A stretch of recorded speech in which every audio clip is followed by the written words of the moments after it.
कांग्रेस बड़ी हमलावर है। अब बिहार में एकदम ताबड़तोड़ जो चल रहा है, जो आरोपों की बौछार लगा रहे हैं, बड़ी एक्टिव हो गई है अब। बिल्कुल एक्टिव हो गई है और वर्चस्व की लड़ाई पे है आज की तारीख में कांग्रेस। और ये वर्चस्व की लड़ाई गठबंधन के भीतर ही चल रही है।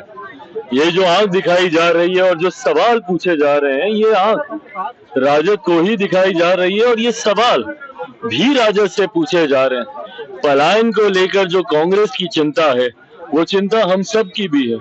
पर उस चिंता की शुरुआत कहां से हुई? याद करें 90 का वो दशक। हर वो युवा जो आज की तारीख में संभवतः मेरी उम्र का होगा या मुझसे ज्यादा उम्र के होंगे, या वो बुजुर्ग जिन्होंने 90 के दशक का वो दौर देखा, उनको आज भी वो याद होगा कि किस तरीके से पीढ़ियां बर्बाद हो गई, पीढ़ियां मजबूर हो गई बिहार छोड़कर दूसरे राज्यों में, दूसरे देशों में जाने के लिए। क्यों? क्योंकि 90 के दशक में जिस तरीके से जंगल राज का माहौल राजद की सरकार में बना दिया गया, जहां आए दिन अपराध, बलात्कार, लूटमार, डकैती, दुकानें दिन दहाड़े लूट लेना, व्यापारियों की हत्या कर देना, ये एक आम बात बन गई थी। जिस तरीके से उस वक्त आम बिहारियों ने भयभीत होकर यहाँ से पलायन करना शुरू किया, उनकी आंखों में वो दुख आज भी दिखाई देता है। जब दूसरे राज्यों में या जब विदेशी दौरों पे जब मैं बिहारी डायस्पोरा से इंटरेक्ट करता हूँ, उनको तकलीफ है कि उसके बाद उनकी आने वाली पीढ़ियां कभी बिहार वापस लौट के जा ही नहीं पाई। मैं इतना धन्यवाद जरूर मुख्यमंत्री नीतीश कुमार जी का दूंगा कि उन्होंने अपने कार्यकाल के दौरान कम से कम उस नींव को तैयार किया, जिसको आने वाले समय में बिहार विधानसभा चुनाव के बाद प्रधानमंत्री नरेंद्र मोदी जी की सोच वाली सरकार के संरक्षण में अब उस व्यवस्था को और इतना मजबूत किया जाएगा कि न सिर्फ पलायन रुकेगा, बल्कि रिवर्स माइग्रेशन भी अब हम लोग शुरू करवाएंगे। वो लोग जो पलायन करके दूसरे राज्यों में गए हैं या दूसरे देशों में गए हैं, कैसे वो वापस अपने प्रदेश, अपने बिहार में वापस आए, ये व्यवस्था भी तैयार की जाएगी। पर कांग्रेस जो इस विषय को उठाकर आगे बढ़ने का काम कर रही है, कहीं ना कहीं कांग्रेस और राजद के बीच की दरारें अब देखने को मिल रही हैं। मैं ये मानता हूं कि विधानसभा चुनाव आते आते तक महागठबंधन पूरी तरीके से धराशायी होगा।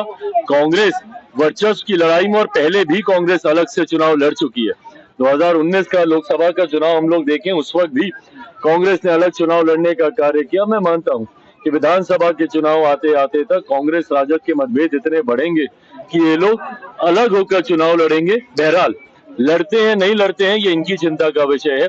एनडीए इतना मजबूत और इतना तैयार है कि अगले चुनाव में हर बार से ज्यादा सीटें जीतकर इस बार हम लोग एनडीए की सरकार बनाएंगे। 225 से ज्यादा सीटें इस बार एनडीए गठबंधन जीतने जा रहा है। 26 से ज्यादा आरोपी को भारत लाया गया, उस पर कांग्रेस ने बयान दिया है, जिसमें कहा है कि तोहफुराना का त्योहार मना रहे बीजेपी के लोग। कांग्रेस अपने कार्यकाल में तो ये कर नहीं पाई, और किसी आतंकी को पकड़ना तो बहुत दूर की बात है। कांग्रेस के कार्यकाल में आतंकियों का मनोबल इतना ज्यादा बढ़ गया था कि देश के फाइनेंशियल हब मुंबई तक वो लोग पहुंच गए। सोचिए देश में कितना असुरक्षा का माहौल था।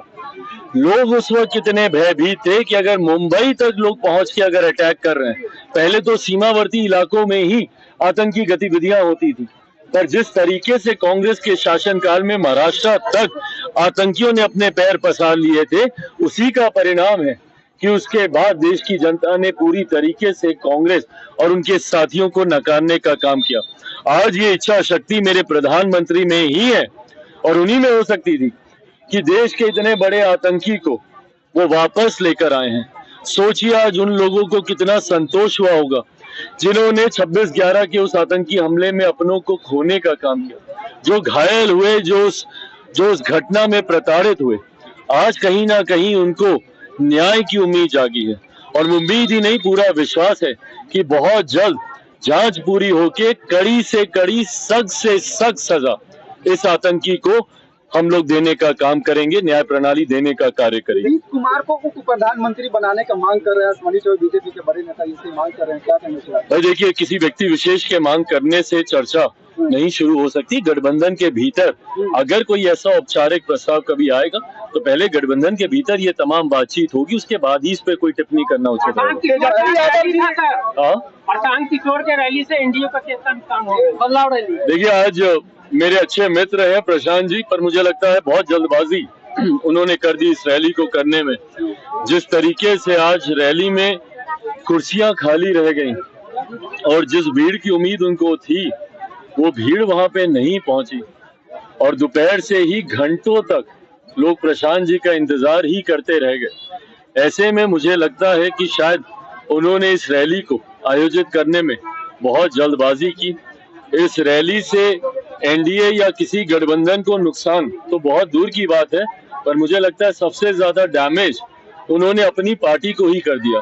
जिस तरीके से अभी तक बंद मुट्ठी थी, लाख की भी हो सकती थी, पर आज गांधी मैदान में वो मुट्ठी खुलने के बाद खाक की ओर जाती दिख रही है। इस बात का मुझे भी अफसोस है। आपके छोटे भाई तेजस्वी यादव ने अपराध का डोजियर जारी किया है एक्स पे।